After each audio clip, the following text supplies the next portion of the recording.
เกิดมาจากไสมีไผตอบคำนี้ได้เป็นด้วยเหตุใดความฮักนี้นาเกิดจากหัวใจหรือจะเป็นไปด้วยสายตา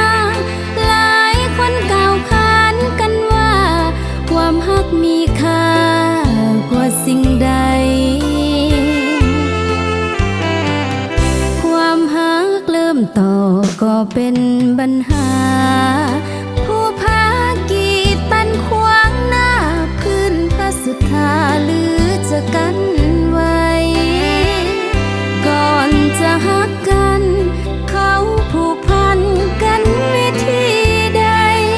ทั้งมีความฮักกันได้หรือว่าหัวใจ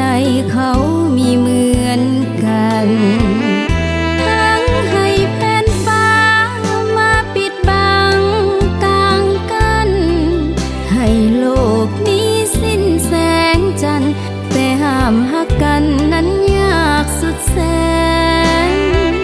แม้นหากห่างกันจะไกลแสนไกลอยู่คนละแดนความฮักติดฝังใจแน่นยิ่งกว่ากำแพงแผ่นเหล็กไหลความฮักมีค่าอย่างมหาศาลถึกไผใจต้องไว้วันไผจะกีดกันกลางกันบ่ไหวถึกปากฮักลงไผก็คงจะหัวทั้งใจเหลือแห้งตัดฮักออกได้เพราะว่าหัวใจฝันใฝ่ทุกวัน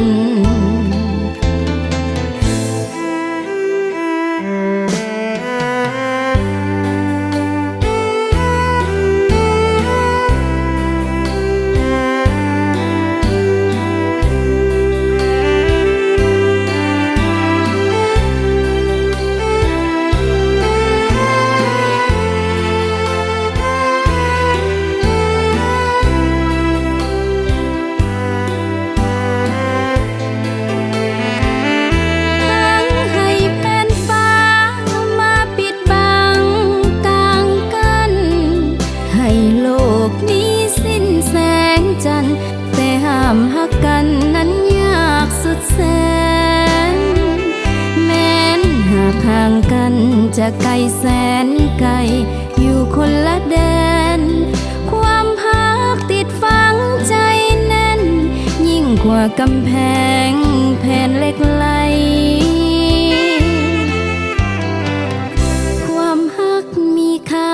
อย่างมหา